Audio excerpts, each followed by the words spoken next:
Isang hukbong nabuo hindi dahil sa katapatan, kundi dahil sa lakas at pilak. Mahigit 100 sundalo, 20 manggagawa, at isang dambuhalang trading company, lahat ng ito ay nakapusta sa pangalan ni Sir Eugene. Pero sa likod ng marangyang kampo, may mga tanong na bumubulong, hanggang kailan susunod ang mga mersenaryo ng Carlsbagen at ang mga mapagmataas na kabalyero sa isang dayuhan? Ang sagot, hindi ito dahil sa pag-ibig sa bayan, kundi dahil sa kapangyarihan ni Eugene at ang mga kumikinang na silver mines. Para sa mga kabalyero, si Eugene ay isang dream lord. Bakit? Dahil siya ay malaya sa responsibilidad. Walang politikang nakagapos, walang mabigat na tungkulin sa hari, isang malayang pinuno. Isang karangalan ang lumaban sa tabi ng Wyvern Slayer. Sigaw ng mga sundalo. Para sa kanila, ang makasama ang taong pumatay sa Wyvern ay ang pinakamatinding achievement sa kanilang buhay. Pero habang ang mga kabalyero ay naghahanap ng karangalan, may isang tao namang nagbibilang ng kita sa anino, si Gardage. Si Sir Eugene ay bulag pagdating sa politika at sa pamamahala ng estado, wika ni Gardage habang nakangiti. Isang mapanganib na laro, habang si Eugene ang humaharap sa mga mapanganib na labanan at pumapatay ng mga halimaw, si Gardage naman ang hahawak sa kaban ng yaman. Para sa kanya, ang libu-libong silver coins ay barya lang kumpara sa potential na makuha ni Eugene ang mga demonic realms. Isang negosyong walang talo, si Eugene ang espada, si Gardage ang bulsa. Nang mabalita ang gustong makipagkita ng manager ni Sir Eugene, kampante si Gardage. Siya ba yung bata at emosyonal na manager? Isip niya habang nakangiti. Para kay Gardage, ang manager na si Delmondo ay isang batang madaling paikutin at manipulahin dahil sa kakulangan ng karanasan. Dudurugin kita sa karanasan, hamon ni Gardage sa kanyang sarili. Pero pagpasok niya sa library, isang pader ng realidad ang sumalubong sa kanya. Walang paligoy-ligoy, ibinaba ni Delmondo ang plano, gusto ni Sir Eugene ng kastilyo. Isang kastilyo, para sa may-ari ng isang nayon at 6 na bayan, ito ay isang pangangailangan. Pero nang basahin ni Gardage ang detalye, nanlamig siya. Paano ang isang batang tulad niya ay ganito kadetalyado? Bulong ni Gardage sa kanyang isipan. Ang plano ni Delmondo ay parang ginawa ng isang taong may 30 taon na sa serbisyo. Masyadong mahal, masyadong polido, isang planong uubos sa bulsa ni Gardage. Nang makita ni Delmondo na nag-aalinlangan ang matandang negosyante, binitawan niya ang pinakamahusay na sagot. Kung ayaw mo, okay lang. Hindi lang naman Mofern ang marunong humawak ng pilak. Siguro sa meron na lang kami makikipagsundo. Isang matalinong galaw. Sa mundo ng negosyo, ang banta ng paglipat sa kalaban ay ang pinakamabigat na atake.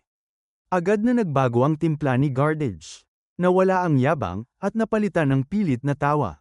Sandali, bakit ka nagmamadali? Habol ni Gardage habang pinapaupo ang manager. Isang sikretong baon ng ilang dekada. Habang pinapaikot ni Delmondo si Gardage, inamin niya ang kanyang tunay na alas, ang sining ng pagiging tuso. 10 taon bilang administrator sa Roman Empire, 20 taon ng paglalakbay sa iba't ibang panig ng mundo, at ang kakayahang makisama sa tao at vampira.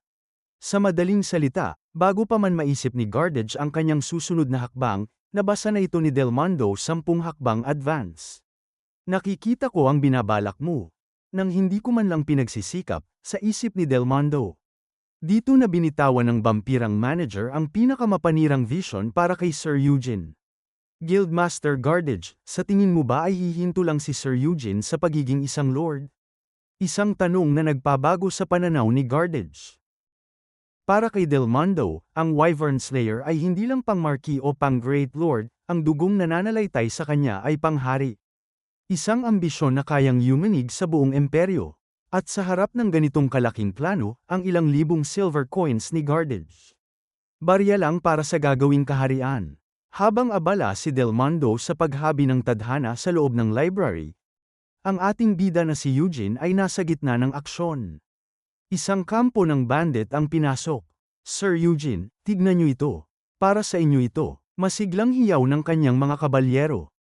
Proud na proud ang mga kabalyero ni Eugene dahil sumuko ang mga bandido nang hindi man lang nila binubunot ang kanilang mga espada. Maaasahan ba kami, sir? Tanong ng mga kabalyero na tila naghihintay ng gantimpala. Pero ang katotohanan, Ang mga bandido ay nanginginig sa takot, hindi sa mga kabalyero, kundi sa kumakalat na balita tungkol kay Sir Eugene. Maawa po kayo, huwag niyo po kaming kainin ng buhay. Pagmamakaawa ng mga bandido. Isipin niyo, ang reputasyon ni Eugene sa mga bar sa Karatignayon ay isa na siyang kumakain ng tao. Dito gumuho ang mundo ng mga kabalyero. Akala nila ay dahil sa kanilang galing kaya sumuko ang kaaway. Pero dahil lang pala sa usap-usapan ng kanilang pinuno. Salamat sa mabilis na bulong ni Miriam, napilitan si Eugene na magbigay ng papuri para hindi masira ang moral ng kanyang mga tao. Dahil sa inyong tapang kaya sila sumuko. Magaling, pilit na sabi ni Eugene. Matapos ang papuri, lumabas ang tunay na bagsik ni Eugene. Hindi niya pinalampas ang pagsuway ng mga kabalyero sa formation. Sinabi ko nang ako ang magbibigay ng utos. Pagbibigyan ko kayo ngayon, pero sa susunod, ako ang makakalaban niyo, banta ni Eugene. Isang babala na nagpatahimik sa lahat. Sa likod ng matatalas na tingin ni Sir Eugene, isang madilim na kaisipan ang bumabagabag sa kanya. Gusto ko na silang patayin kapag ginagawa nila ang gusto nila, bulong ng kanyang isip. Pero bilang isang estratehista, alam ni Eugene na ang kanyang lakas lang ay hindi sapat para talunin ang mga political giants gaya ni Archibald. Kailangan niya ng hukbo, isang hukbong magsisilbing panakot sa mga nobilidad na naninira sa kapayapaan. Sa gitna ng paglalakbay, hindi pa rin mawala ang bulong-bulungan sa hanay ng mga kabalyero. Hayes, wala man lang tayong sweldo, reklamo ng isa. Pero dahil sa pangalang Wyvern Slayer, nananatili pa rin silang nakatali sa utos ni Eugene. Sa kabilang dako, isang malaking pader ng politika ang bumungad sa kanila, ang Archibald Marquisate. Isang pamilyang may mahabang kasaysayan at maraming vassal nobles, bagamat unti-unti na silang nagkakawatak-watak ngayon. Dito na pumasok ang impormasyon mula sa kanyang kasama. 3 araw pa ang kailangan para marating ang final destination sa estate ni Sir Gabriel, pero bago yan, kailangang dumaan ni Eugene sa 2 pang estates. At ang pinakakritikal, ang lupain ni Lady Essendra Antigo Archibald. Siya ang panganay na anak at ang legitimate successor ng House Archibald. Ngunit dahil sa pagkawala ng posisyon ng Marquis, isang madugong agawan sa kapangyarihan ang nagaganap sa pagitan ni Essendra at Gabriel. Alam ni Eugene na ang mga bloodline at katayuan ang nagpapatakbo sa mundong ito. Ang balak niyang pagpapabagsak sa Marquisate gamit si Balmond? Malabo. Ang mga kabalyero at nobles ay laging may lusot basta't may sapat na pera. Kaya naman, isang matapang na desisyon ang binitawan ng ating bida. Makikipagkita ako kay Lady Essendra. Magpadala ng mensahero. Isang hakbang na maglalapit sa kanya sa gitna ng nagbabagang agawan sa trono. Sa loob ng palasyo, hindi kumbinsido si Lady Essendra. Para sa kanya, si John Eugene ay isa lamang dayuhang kabalyero na swerteng nakakuha ng silver mines at tanyag sa mga peking balita ng pagpatay sa Wyvern. Para sa isang lehitimong tagapagmana, ang kwento ng isang Wyvern Slayer ay parang isang fairy tale lang na walang katibayan. Papuntahin siya rito, wika niya. Ngunit sa likod ng kanyang pagdududa, may takot ang kanyang mga tauhan. Pero my lady, baka naparito siya sa ilalim ng utos ni Sir Gabriel, babala ng kabalyero. Ayon sa mensahero, 100 sundalo at 10 elite na mga kabalyero ang dala ni Eugene, isang puwersang hindi pwedeng baliwalain. Sa kabila ng matinding pag-aalala ni Sir Gecko para sa kanyang kaligtasan, walang takot na nag-utos si Lady Essendra. Papuntahin niyo siya ng mag-isa. Hindi niyo ba gustong makita kung anong klaseng tao siya? Hamon niya, sa kanyang isip. Kung hindi niya magugustuhan ang dayuhang ito, madali lang siyang palayasin. Sasabihin ko lang na lumayas na siya rito kung ayaw ko sa kanya, isang hirit na puno ng kumpiyansa. Para kay Essendra, ang dugo ng mga Archibald ay hindi basta-basta magpapasupil sa isang sandakot ng kabalyero lang. Pero sa likod ng kanyang matapang na salita ay ang matinding pagdududa.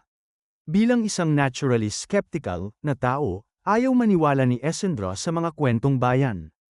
Gusto niyang makita ng personal kung ang Wyvern Slayer ay tunay ngang isang alamat o isa lang peking balita na pinalaki ng tsismis. Gusto kong malaman kung gaano karami ang totoo. At gaano karami ang kasinungalingan. Unang tingin pa lang ni Lady Essendra, tila minamaliit na niya ang ating bida. Mas bata at mas gwapo ka kaysa sa inaasahan ko, puna niya. Sabay banat sa mga kumakalat na tsismis. Para sa lady, mahirap paniwalaan na ang isang magandang lalaki na tulad ni Eugene ay kumakain ng tao o nakakapatay ng mga wyvern. Pero si Eugene, kalmado lang. Kumakain ng tao? Masyadong masama namang biro yan, sagot niya, habang diretsyong kinumpirma ang pagpatay sa mga wyvern. Dito na lumabas ang slayer instinct ni Eugene. Hindi siya pumunta roon para makipagbulahan. Hindi mo naman ako pinapasok dahil lang sa kuryusidad, di ba? Banat ng ating bida. Isang hirit na nagpataas ng presyon ni Sir Gecko. Anong kawalan ng galang ito? Hiyaw ng kanyang bodyguard. Pero si Essendra, biglang natawa, nagustuhan niya ang katapangan ni Eugene. Pero ang laro ng politika ay hindi nadadaan sa tawa lang, oras na para sa negosyo. May pabor akong hihilingin, at may alok din ako, diretsyong sabi ni Eugene. Alam ng ating bida na sa mundong ito, walang libre. Agad namang nahulaan ni Essendra ang pakay niya, ang pagkilala sa kanyang karapatan sa mga nayon at minahan na kanyang nasakop. Kaya mo ba? Simpleng tanong ni Eugene. Isang tanong na parang sampal sa pride ng isang Archibald. Hindi ganyan ang paghingi ng pabor. Hinahamon mo ba ako? Ganti ni Essendra. Ang hangin sa loob ng silid ay naging kasing lamig ng yelo. Sa mata ni Essendra, ang paraan ng paghingi ng kahilingan ni Eugene ay isang kagalit-galit na bagay. Nang maramdaman ni Eugene ang tensyon, binitawan na niya ang kanyang tunay na alas. Sayang, nahuli ko pa naman si Balmont, ang pinuno ng mga bandido sa Nadir Mines at pumatay ng noble, diretsyong pahayag ni Eugene. At hindi lang yan, umamin ang bandido. Inutusan daw siya ng isang kabalyero na nagngangalang Andre para sakupin ang mines kapalit ng titulo. At sino nga ba si Sir Andre? Siya ay tauhan ni Lord Gabriel, ang mortal na karibal ni Essendra sa trono. Kung ibibigay ko sa iyo si Balmont, hindi ba makakatulong ito sa iyo para maging Marquis? Wika ng ating bida. Ang ebidensyang dala ni Eugene ay ang susi para tuluyang mapatalsik si Gabriel at maging Marquis si Essendra.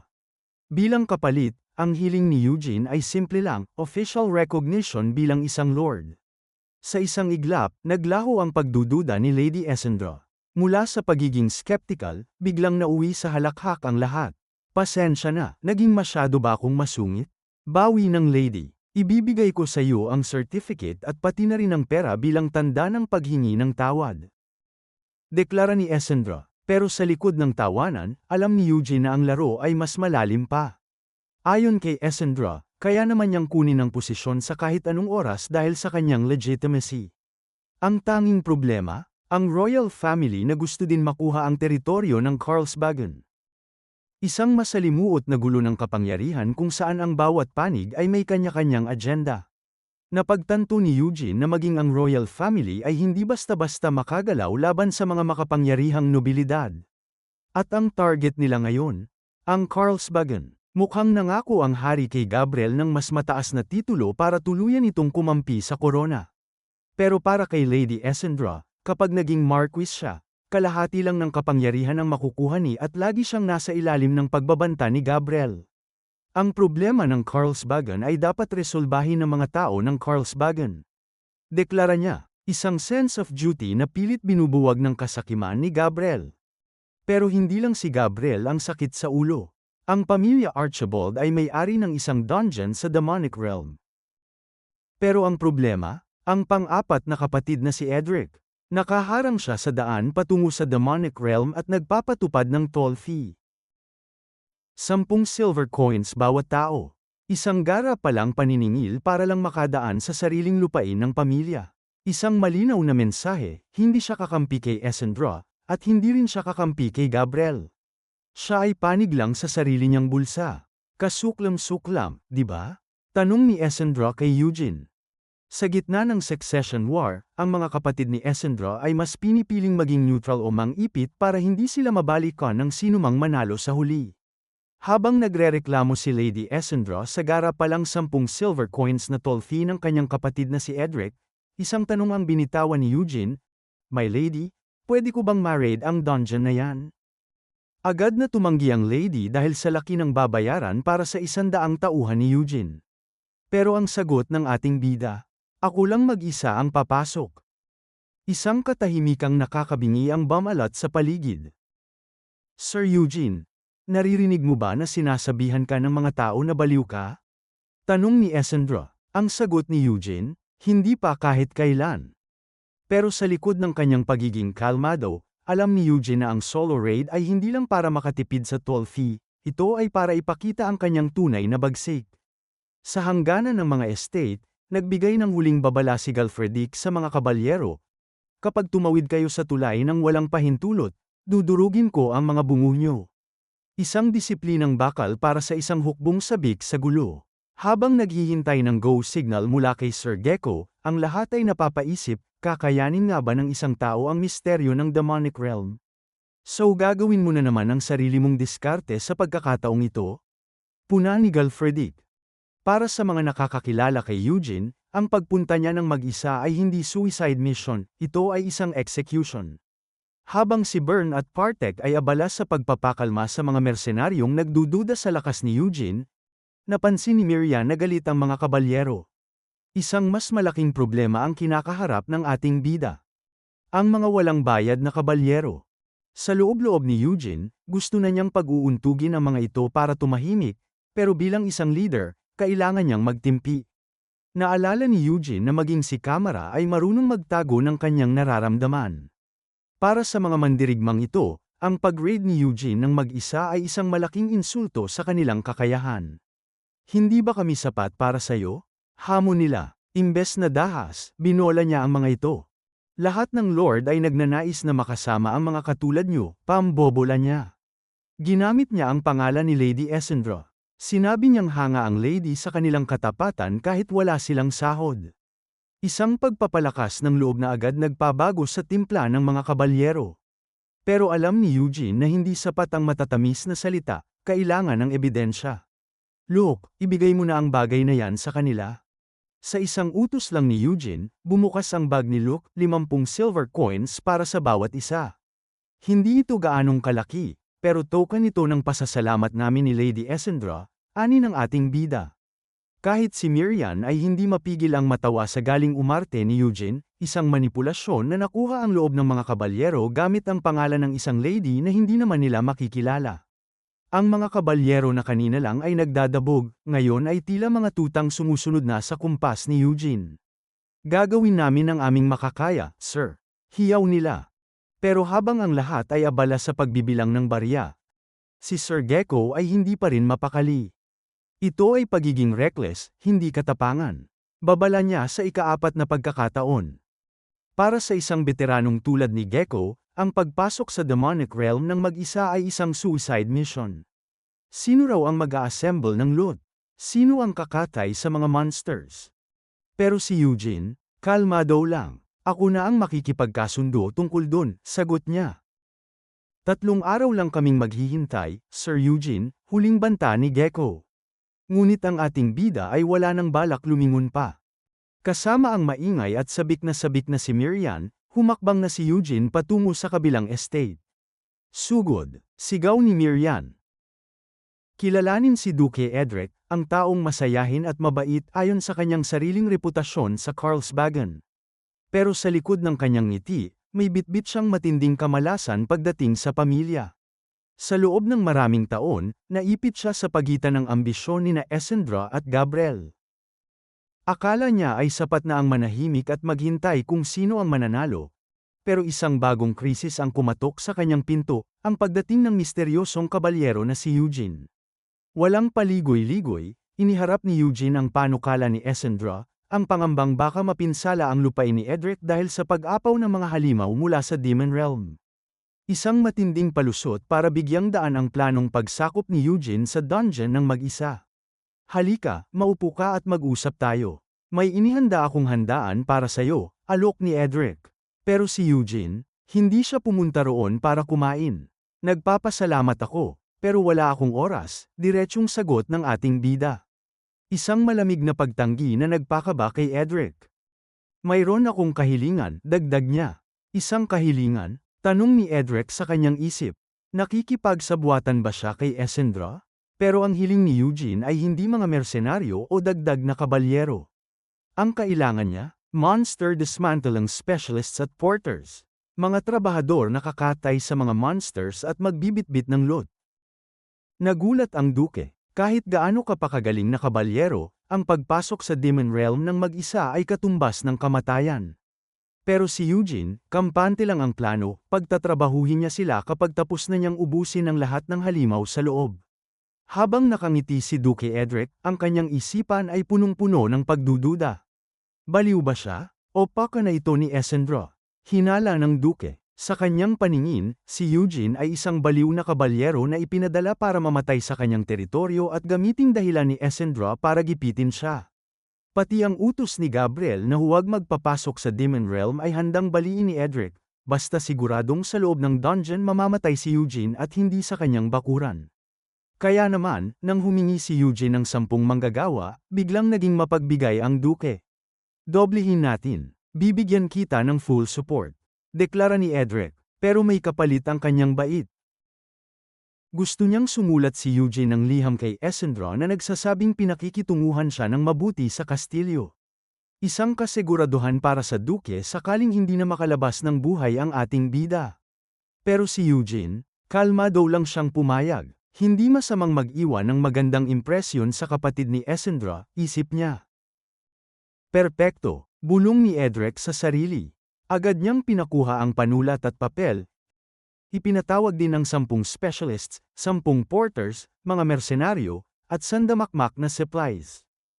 Sapat na siguro tong mensahe, wika ng ating bida.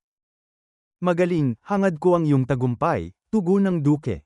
Akala ng Duke ay selyado na ang tadhana ng ating bida matapos pirmahan ang sulat.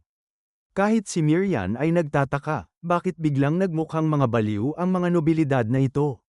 Sa bawat tawa ni Edric, may nakatagong sumpa, huwag ka na sanang bumalik at mamatay ka na sa Demon Realm, John Eugene, bulong ng kanyang tuso na isipan. Sa bungad ng dungeon, isang huling babala ang binitawan ni Sir MacBur. Higit sa kalahating taon na nilang hindi masupil ang lugar na ito, at ang huling grupong pumasok ay hindi na nakalabas. Papasok ka ba talaga ng mag-isa sa lugar na hindi mo pa napupuntahan? Tanong ni MacBur na puno ng kaba.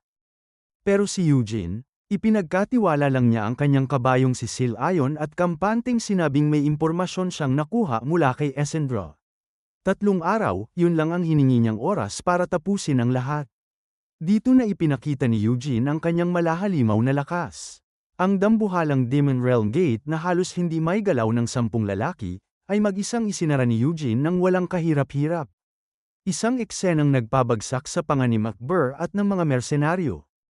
Tandaan niyo, kapag kumatok ako ng 3 beses, buksan niyo ang gate, huling utos ni Eugene bago siya tuluyang lamunin ng dilim.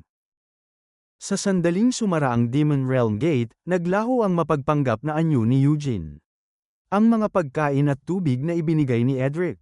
Baliwala, tinanggap lang niya ang mga ito para hindi pagdudahan ang kanyang pagkatao. Hindi dugo ng tao o ng mga mababang uri ng monsters ang hanap ni Eugene, ang tunay niyang cravings ay ang dugo ng high-rank monsters at ang kinang ng red mana crystals.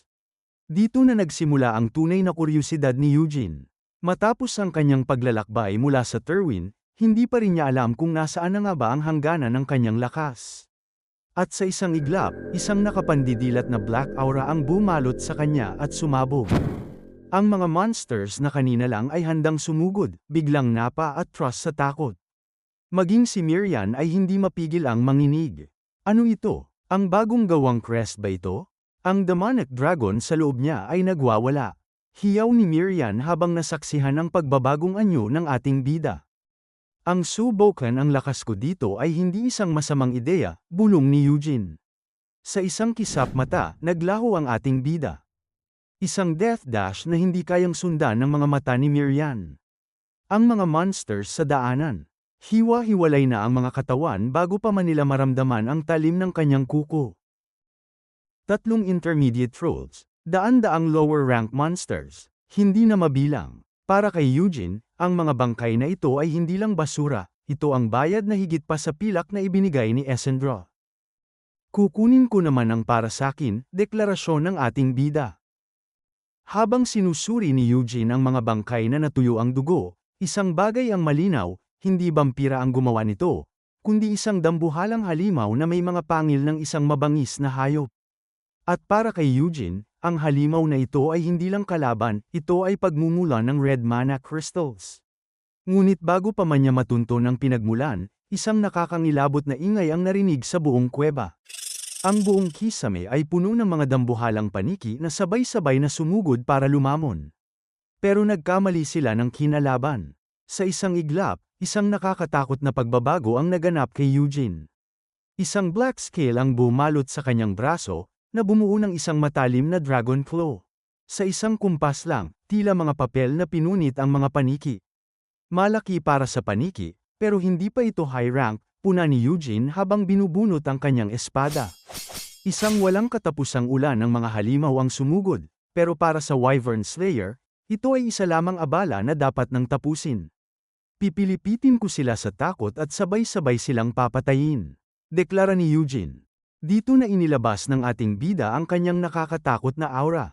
Isang pagsabog ng itim na enerhiya ang yumanig sa buong dungeon. Maging si Miriam ay napasigaw sa gulat nang makitang ang mga paniki ay bigla na lamang sumabog sa hangin, hindi dahil sa talam ng espada, kundi dahil sa purong takot na inilabas ni Eugene. Isang fear burst na literal na lumusaw sa buhay ng mga halimaw bago pa man sila makalapit. Ang sarap sa pakiramdam na maubos silang lahat. Tuwa ni Miriam, pero si Eugene, biglang tumigil. Nararamdaman niya ang isang presensyang hindi kayang burahin ng takot lang. May isa pang natitira. Isang high-rank monster, bulong niya habang nakatingin sa pinakamadilim na sulok ng dungeon. Diyan ka pala nagtatago. Maraming salamat sa panunood. Kung nag-enjoy kayo, click nyo naman ang like button at mag-subscribe para lagi kayong updated sa mga uploads namin.